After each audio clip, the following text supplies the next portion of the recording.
ಥಗ್ life cinema release ಬಗ್ಗೆ major update ಲಭ್ಯವಾಗ್ತಾ ಇದೆ. ಕರ್ನಾಟಕದಲ್ಲಿ ಥಗ್ ಲೈಫ್ ರಿಲೀಸ್ಗೆ ಅವಕಾಶವನ್ನ ನೀಡಲಾಗಿದೆ. ಥಗ್ ಲೈಫ್ ರಿಲೀಸ್ಗೆ ತಡೆ ಸರಿಯಲ್ಲ ಅಂತ ಹೇಳಿ ಸುಪ್ರೀಂ ಕೋರ್ಟ್ ತನ್ನ ಅನಿಸಿಕೆಯನ್ನ ವ್ಯಕ್ತಪಡಿಸಿದೆ. ಸಿನಿಮಾ ರಿಲೀಸ್ ಮಾಡೋದಕ್ಕೆ ತಡೆಯೊಡ್ಡೋದು ಎಷ್ಟು ಮಟ್ಟಿಗೆ ಸರಿ, ನಿಮ್ಗೆ ಇಷ್ಟ ಇಲ್ಲ ಅಂತಂದ್ರೆ ನೀವು ಆ ಸಿನಿಮಾವನ್ನ ನೋಡಬೇಡಿ ಅಂತ ಹೇಳಿ ಸುಪ್ರೀಂ ಕೋರ್ಟ್ ಹೇಳಿದೆ. ಅದಕ್ಕೆ ತಡೆ ಒಡ್ಡೋದು ಅಥವಾ ಬೆದರಿಕೆಯನ್ನ ಹಾಕೋದು ಸರಿ ಅಲ್ಲ ಅಂತ ಹೇಳಿ ಸುಪ್ರೀಂ ಕೋರ್ಟ್ ಹೇಳಿದೆ. ಕಮಲ್ ಹಾಸನ್ರ ಥಗ್ ಲೈಫ್ಗೆ ಸುಪ್ರೀಂ ಬಲ ಸಿಕ್ಕಂಗಾಯ್ತು. ಕರ್ನಾಟಕದಲ್ಲಿ ಹಾಗಾದ್ರೆ ಥಗ್ ಲೈಫ್ ರಿಲೀಸ್ ಆಗುತ್ತಾ ಅನ್ನೋದು ಈಗಿರುವಂತ ಕುತೂಹಲ. ಯಾಕಂದ್ರೆ ಹೈಕೋರ್ಟ್ನಲ್ಲಿ ಜಡ್ಜೆ ಸಾರಿ ಕೇಳಬೇಕು ಅಂತ ಹೇಳಿ ಒಂದು ಕಂಡೀಷನ್ ಅನ್ನ ಹಾಕಿದ್ರು. ಅಲ್ಲಿ ತನಕ ರಿಲೀಸ್ ಮಾತೇ ಇಲ್ಲ ಅಂತಾನೂ ಕೂಡ ಸ್ಪಷ್ಟವಾಗಿ ಹೇಳಿದ್ರು. ಹಾಗಾಗಿ ಚಿತ್ರತಂಡ ಸುಪ್ರೀಂ ಕೋರ್ಟ್ನ ಕದವನ್ನ ತಟ್ಟಿತ್ತು. ಅಂದ್ರೆ ಕನ್ನಡ ಭಾಷೆ ಕುರಿತಂತೆ ಕಮಲ್ ಹಾಸನ್ ಆಡಿದಂತ ಮಾತಿಗೆ ಸಾಕಷ್ಟು ವಿರೋಧ ಕರ್ನಾಟಕದಾದ್ಯಂತ ವ್ಯಕ್ತವಾಗಿತ್ತು. ತಮಿಳಿನಿಂದ ಕನ್ನಡ ಭಾಷೆ ಹುಟ್ಟಿದ್ದು ಅಂತ ಒಂದು ಸ್ಟೇಟ್ಮೆಂಟ್ ಏನ್ ಕೊಟ್ಟಿದ್ರು, ಅದರಿಂದಾಗಿ ಸಾಕಷ್ಟು ಕಾಂಟ್ರವರ್ಸಿ ಆಗಿತ್ತು. ಸುಪ್ರೀಂ ಕೋರ್ಟ್ ತನಕ ಹೋಯ್ತು ಸಿನಿಮಾ ರಿಲೀಸ್ ವಿಷಯವಾಗಿ. ಕರ್ನಾಟಕದಲ್ಲಿ ಪೊಲೀಸ್ ಭದ್ರತೆ ಜೊತೆಯಲ್ಲಿ ಸಿನಿಮಾ ರಿಲೀಸ್ ಮಾಡೋದಕ್ಕೆ ಅವಕಾಶ ಕೊಡಬೇಕು ಅಂತೇಳಿ ಮೊದಲಿಗೆ ವಿಚಾರಣೆ ಮಾಡಿದಂತ ಸುಪ್ರೀಂ ಕೋರ್ಟ್ ನೀವು ಹೈಕೋರ್ಟ್ಗೆ ಹೋಗಿ ಅಂತ ಹೇಳಿತ್ತು. ಇನ್ನೂ ಸಾರಿ ಕೇಳಿಲ್ವಾ ಹಾಗಾದ್ರೆ ಕಮಲ್ ಹಾಸನ್ ಅಂತ ಹೇಳಿ ನಾಗಪ್ರಸನ್ನ ಅವರು ಕೇಳಿದ್ರು ನ್ಯಾಯಮೂರ್ತಿಗಳು. ಈಗ ಮತ್ತೆ ಸುಪ್ರೀಂ ಕೋರ್ಟ್ ವಿಚಾರಣೆಯನ್ನ ಮಾಡಿದಂತ ಸಂದರ್ಭದಲ್ಲಿ ಕರ್ನಾಟಕದಲ್ಲಿ ಥಗ್ ಲೈಫ್ ರಿಲೀಸ್ಗೆ ಅವಕಾಶವನ್ನ ಕೊಟ್ಟಿದೆ. ಕಮಲ್ ಹಾಸನ್ರ ಥಗ್ ಲೈಫ್ಗೆ ಭಾರಿ ವಿರೋಧ ಕರ್ನಾಟಕದಲ್ಲಿ ವ್ಯಕ್ತವಾಗಿತ್ತು. ಹಾಗಾದ್ರೆ ಸುಪ್ರೀಂ ಕೋರ್ಟಿಗೆ ರಿಲೀಫ್ ಕೊಟ್ಟಿರೋದ್ರಿಂದ ಕನ್ನಡಿಗರ ಕ್ಷಮೆಯನ್ನ ಕಮಲ್ ಹಾಸನ್ ಕೇಳದೆಯೇ ನಮ್ಮ ರಾಜ್ಯದಲ್ಲಿ ಥಗ್ ಲೈಫ್ ಸಿನಿಮಾವನ್ನ ರಿಲೀಸ್ ಮಾಡಲಾಗುತ್ತಾ? ಪೊಲೀಸ್ ಭದ್ರತೆ ಏನಾದ್ರೂ ಕೇಳ್ತಾರಾ? ಹೀಗೆ ನಾನಾ ಪ್ರಶ್ನೆಗಳು ಉದ್ಭವವಾಗಿದೆ. ಇದೇ ವಿಚಾರವಾಗಿ ಇನ್ನಷ್ಟು ಡೀಟೇಲ್ ಆಗಿ ಇನ್ಫಾರ್ಮೇಶನ್ ಕೊಡ್ತಾ ಹೋಗೋದಕ್ಕೆ ನೇರ ಸಂಪರ್ಕದಲ್ಲಿ ಕನೆಕ್ಟ್ ಆಗಿದ್ದಾರೆ ನಮ್ಮ ರಿಪೋರ್ಟರ್ ಸತೀಶ್. ಹೈಕೋರ್ಟ್ ನಲ್ಲಿ ಯಾವ ತರ ಕಮಲ್ ಹಾಸನ್ಗೆ ಛೀಮಾರಿ ಹಾಕಲಾಗಿತ್ತು ಅನ್ನೋದನ್ನ ನಾವು ಗಮನಿಸಿದ್ವಿ. ಈಗ ಸುಪ್ರೀಂ ಕೋರ್ಟ್ ರಿಲೀಸ್ ಮಾಡೋದಕ್ಕೆ ಬೆದರಿಕೆ ಒಡ್ಡೋದು ತಡೆ ಒಡ್ಡೋದು ಸರಿಯಲ್ಲ, ನಿಮ್ಗೆ ಇಷ್ಟ ಇಲ್ಲ ಅಂದ್ರೆ ಸಿನಿಮಾ ನೋಡಬೇಡಿ ಅಂತ ಹೇಳಿದ್ದಾರೆ. ಮತ್ತೆ ರಿಲೀಸ್ ಆದ್ಮೇಲೆ ಅದಕ್ಕೆ ಯಾವ ತರ ರೆಸ್ಪಾನ್ಸ್ ಸಿಕ್ಕಿತ್ತು ಅನ್ನೋದನ್ನು ಕೂಡ ನಾವು ಗಮನಿಸಿದ್ವಿ. ಈ ಹಂತದಲ್ಲಿ ಇಲ್ಲಿ ರಿಲೀಸ್ ಮಾಡೋದಕ್ಕೆ ಚಿತ್ರತಂಡ ಈಗ ಮನಸ್ಸು ಮಾಡುತ್ತಾ? ಅದು ಸಾರಿ ಕೇಳ್ದಲೆ ಕನ್ನಡಿಗರು ಬಿಡ್ತಾರ? ಎಸ್ ಶರ್ಮಿತಾ, ಈಗ ಕೊನೆಗೂ ಸುಪ್ರೀಂ ಕೋರ್ಟಲ್ಲಿ ಥಗ್ ಲೈಫ್ ಚಿತ್ರಕ್ಕೆ ಒಂದು ಬಲ ಸಿಕ್ಕಿದೆ ಅನ್ಬೋದು.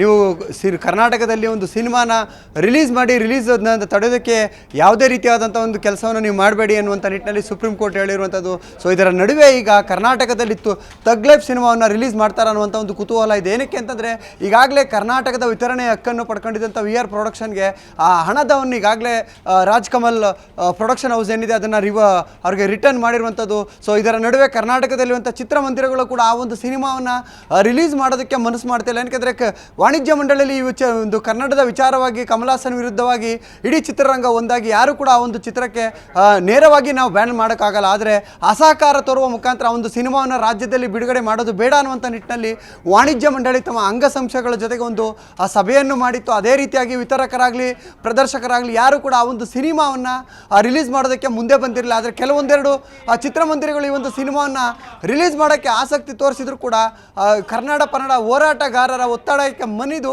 ಆ ಒಂದು ಸಿನಿಮಾವನ್ನು ರಿಲೀಸ್ ಮಾಡಿರಲಿಲ್ಲ. ಅದರಲ್ಲೂ ಕೂಡ ಹೈಕೋರ್ಟ್ನಲ್ಲಿ 10ನೇ ತಾರೀಕುವರೆಗೂ ಕೂಡ ಈ ಒಂದು ಸಿನಿಮಾವನ್ನು ರಿಲೀಸ್ ಮಾಡಬಾರ್ದು ಅನ್ನುವಂಥ ಆರ್ಡರ್ ಇತ್ತು. ಸೊ ಈಗ ಸುಪ್ರೀಂ ಕೋರ್ಟಲ್ಲಿ ಈ ಒಂದು ಸಿನಿಮಾದ ರಿಲೀಸ್ಗೆ ಅವಕಾಶ ಸಿಕ್ಕಿದೆ. ಆದರೆ ಈಗ ಆಲ್ರೆಡಿ ಆ ಒಂದು ಸಿನಿಮಾ ರಿಲೀಸ್ ಕೂಡ ಆಗಿದೆ. ಆ ಒಂದು ಸಿನಿಮಾಗೆ ಸಿಕ್ಕಿರುವಂಥ ರೆಸ್ಪಾನ್ಸ್ ಏನಿದೆ ಎಲ್ರಿಗೂ ಕೂಡ ಗೊತ್ತಿರುವಂಥದ್ದು. ಸೊ ಈಗಾಗಲೇ ಆ ಒಂದು ಸಿನಿಮಾ ಸೋತು ಸುಣ್ಣ ಆಗಿದೆ.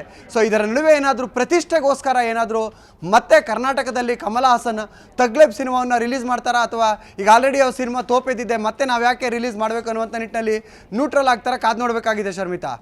ಈಗ ರಿಲೀಸ್ ವಿಷಯವಾಗಿ ಆರ್ಥಿಕವಾಗಿ ಯಾವ ತರ ಹೊಡೆತ ಬೀಳುತ್ತೆ ಅನ್ನೋದು ಒಂದು ಪ್ರಶ್ನೆ, ಮತ್ತೆ ರಿಲೀಸ್ ಆದ ಕಡೆ ಯಾವ ತರ ರೆಸ್ಪಾನ್ಸ್ ಸಿಕ್ಕಿದೆ ಅನ್ನೋ ಪ್ರಶ್ನೆಗಳ ಜೊತೆಯಲ್ಲಿ ಕರ್ನಾಟಕದಲ್ಲಿ ರಿಲೀಸ್ಗೆ ಅವಕಾಶ ಯಾಕೆ ಕೊಟ್ಟಿಲ್ಲ, ಕ್ಷಮೆ ಕೇಳಬೇಕು ಅಂತ ಹೇಳಿ ಇಲ್ಲಿಗೆ ಹೈಕೋರ್ಟೇ ಸ್ಪಷ್ಟವಾಗಿ ಹೇಳಿತ್ತು. ಈ ನಿಟ್ಟಿನಲ್ಲಿ ಈಗ ಸಾರಿ ಕೇಳದಲೇ ಈಗೊಂದು ಈಗೋ ವಿಷಯವಾಗಿ ಇದನ್ನ ಕನ್ಸಿಡರ್ ಮಾಡಿ ಇಲ್ಲಿ ರಿಲೀಸ್ ಮಾಡುವಂತ ಪ್ರಯತ್ನಗಳೇನಾದ್ರೂ ಆಗುತ್ತಾ, ಅಥವಾ ಕನ್ನಡ ಪರ ಸಂಘಟನೆಯವರು ಇದಕ್ಕೆ ಯಾವ ತರ ರಿಯಾಕ್ಟ್ ಮಾಡ್ಬೋದು ಸತೀಶ್?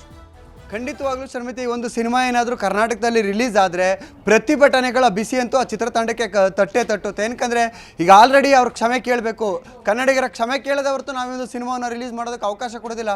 ಒಂದು ವೇಳೆ ಏನಾದರೂ ಥಿಯೇಟ್ರುಗಳಲ್ಲಿ ಈ ಒಂದು ಸಿನಿಮಾವನ್ನು ರಿಲೀಸ್ ಮಾಡಿದ್ರೆ ನಮ್ಮ ಹೋರಾಟ, ನಮ್ಮ ಒಂದಷ್ಟು ವಿಚಾರಗಳಿಗೆ ಥಿಯೇಟ್ರ್ ಮಾಲೀಕರು ಸಿದ್ಧರಾಗಿರಬೇಕು, ನಾವು ಎಲ್ಲದಕ್ಕೂ ಕೂಡ ಸಿದ್ಧವಾಗಿ ಅನ್ನುವಂಥ ಒಂದು ಮೆಸೇಜನ್ನು ಈಗಾಗಲೇ ಕನ್ನಡ ಪರ ಹೋರಾಟಗಾರರು ಕೊಟ್ಟಿದ್ದಾರೆ.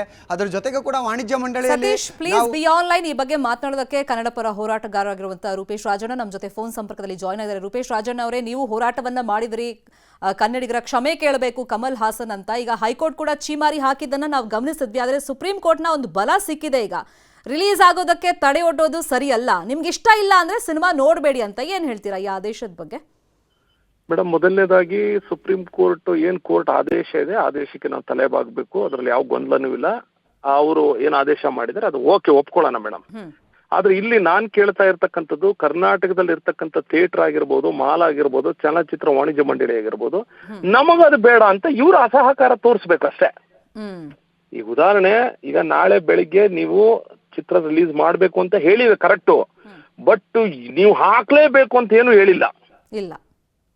ಸೊ ಹಾಗಾಗಿ ಇಲ್ಲಿ ಇರ್ತಕ್ಕಂಥವ್ರು ಕಮಲ್ ಹಾಸನ್ಗೆ ಹೇಳ್ಬೇಕು, ಹೌದು ಇರ್ಬೋದು, ರಿಲೀಸ್ ಮಾಡೋದಕ್ಕೆ ಏನ್ ತೊಂದ್ರೆ ಇಲ್ಲ, ನಿಮ್ಗೆ ಎಲ್ಲಿ ಬೇಕು ರಿಲೀಸ್. ಈಗ ಉದಾಹರಣೆ, ನಾನ್ ಥಿಯೇಟರ್ ಓನರ್ ಅನ್ಕೊಳ್ಳಿ, ನನ್ನ ಹತ್ರ ಬಂದಾಗ ನಾನೇನ್ ಹೇಳ್ತೀನಿ, ನೋಡಪ್ಪ ನನಗೆ ನಿನ್ ಚಿತ್ರ ಬೇಡ, ನಾನು ಹಾಕಲ್ಲ. ಅದು ನನ್ನ ಪರ್ಸನಲ್ ಡಿಸಿಷನ್ ಅದು.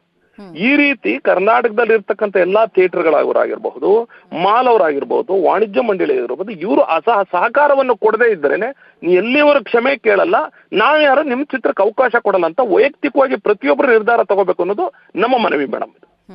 ಈಗ ಸಾರಿ ಕೇಳಬೇಕು ಅಂತ ಹೇಳಿ ಒಂದಿಷ್ಟು ಪ್ರತಿಭಟನೆ ಬಿಸಿಯನ್ನ ತಟ್ಟಿಸುವಂತ ಪ್ರಯತ್ನಗಳನ್ನ ಮಾಡಿದ್ರಿ ನೀವು, ಕನ್ನಡ ಪರ ಸಂಘಟನೆಯವರು. ಮತ್ತೆ ಕನ್ನಡಿಗರು ಒಗ್ಗಟ್ಟಾಗಿ ಕೇಳ್ತಾ ಇದ್ರು ಸಾರಿ ಕೇಳಬೇಕು ಅಂತ ಹೇಳಿ. ಅಂದ್ರೆ ಒಂಥರ ಪ್ರತಿಷ್ಠೆಗೆ ಜಿದ್ದಿಗೆ ಬಿದ್ದು ಹೋದ್ರ ಇವರು ಕೋರ್ಟ್ಗೆ ಅಂತ ಅನ್ಸಲ್ವಾ? ಈಗ ರಿಲೀಸ್ ಮಾಡೋದಕ್ಕೆ ಅವಕಾಶ ಕೊಟ್ಟಿರೋದ್ರಿಂದ ಒಂದು ಈಗೋ ವಿಷಯವಾಗಿ, ಪ್ರತಿಷ್ಠೆ ವಿಷಯವಾಗಿ ಇದನ್ನ ಕನ್ಸಿಡರ್ ಮಾಡಿದ್ರ ಅವರು?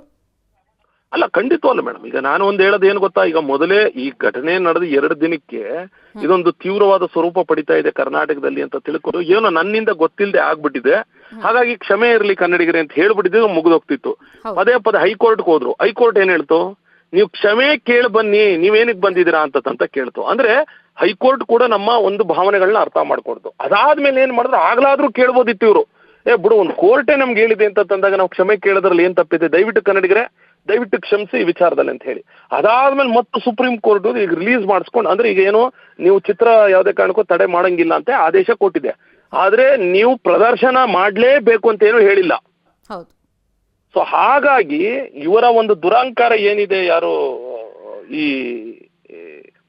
ಕಮಲ್ ಹಾಸನ್ ಅವರು, ಈ ದುರಹಂಕಾರಕ್ಕೆ ಕೊನೆ ಆಗೋವರೆಗೂ ಯಾವುದೇ ಕಾರಣಕ್ಕೂ ಸಹಕಾರ ಯಾರೂ ಕೊಡಬಾರದು ಅನ್ನೋದು ನಮ್ಮ ಮನವಿ ಮೇಡಮ್. ಕರೆಕ್ಟ್. ಈಗ ಸುಪ್ರೀಂ ಕೋರ್ಟ್ ಹೇಳಿರೋದು, ಸಿನಿಮಾ ರಿಲೀಸ್ಗೆ ತಡೆ ಒಡ್ಡೋದು ಸರಿಯಲ್ಲ, ಬೆದರಿಕೆ ಒಡ್ಡೋದು ಸರಿಯಲ್ಲ, ನಿಮ್ಗೆ ಇಷ್ಟ ಇಲ್ಲ ಅಂದ್ರೆ ನೋಡ್ಬೇಡಿ ನೀವು ಈ ಸಿನಿಮಾ ಅಂತ ಕೋರ್ಟ್ ಹೇಳಿದೆ. ಈಗ ರಿಲೀಸ್ ಆದ ಕಡೆ ಏನಾಗಿದೆ ಅನ್ನೋ ರಿಸಲ್ಟ್ ನಮಗೆ ಸಿಕ್ಕಿದೆಯಲ್ಲ, ರೆಸ್ಪಾನ್ಸ್. ಈಗ ನಾವು ನೋಡ್ಬೇಡಿ ಅನ್ನೋದು ಕರೆಕ್ಟ್, ನಮ್ಮ ಆಯ್ಕೆ ನಾವು ನೋಡ್ಬೇಡಿ ಅನ್ನೋದು.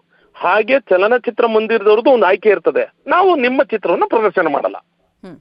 ಅವ್ರ ಪರ್ಸನಲ್ ಆಗಿ ಅವ್ರ ಡಿಸಿಷನ್. ಯಾಕಂದ್ರೆ ಇದು ಭಾವನೆ ವಿಚಾರ, ಕನ್ನಡ ನಾಡಿನ ಭಾವನೆ ವಿಚಾರ ಅಲ್ಲ ಮೇಡಮ್ ಇದು. ಹಾಗಾಗಿ ಅವರೆಲ್ಲರೂ ಒಂದು ಅಸಹಕಾರವನ್ನು ಕೊಟ್ರೆ ಅವಾಗ ಯಾರು ಒತ್ತಾಯ ಮಾಡಕ್ಕಾಗಲ್ಲ. ಈಗ ಬಂದು ನಿಮ್ ಪ್ರದರ್ಶನನೇ ಮಾಡ್ಬೇಕು ಅಂತ ಯಾರು ಒತ್ತಾಯ ಮಾಡಕ್ಕಾಗಲ್ವಲ್ಲ ಮೇಡಮ್, ಅದು ಅವನಿಷ್ಟ. ಹೌದು.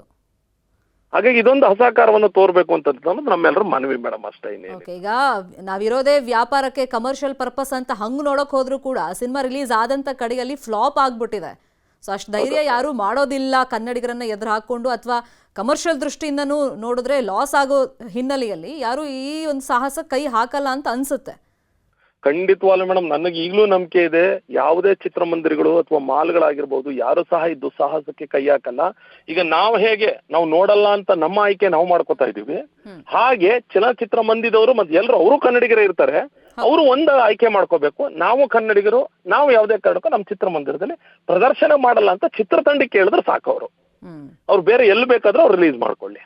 ನೋಡೋಣ, ಈಗ ಕರ್ನಾಟಕದಲ್ಲಿ ರಿಲೀಸ್ಗೆ ಅವಕಾಶ ಸುಪ್ರೀಂ ಕೋರ್ಟ್ ಕೊಟ್ಟಿದೆ, ಮುಂದೆ ಏನು ಬೆಳವಣಿಗೆ ಆಗುತ್ತೆ ಫಾಲೋ ಅಪ್ ಮಾಡ್ತೀವಿ. Thank you so much Rupesh Rajanna ಅವರೇ, ನ್ಯೂಸ್ 18ಗೆ ಮಾತಾಡೋದಕ್ಕೆ. Thank you so much Satish, information ಕೊಟ್ಟಿದ್ದಕ್ಕೆ.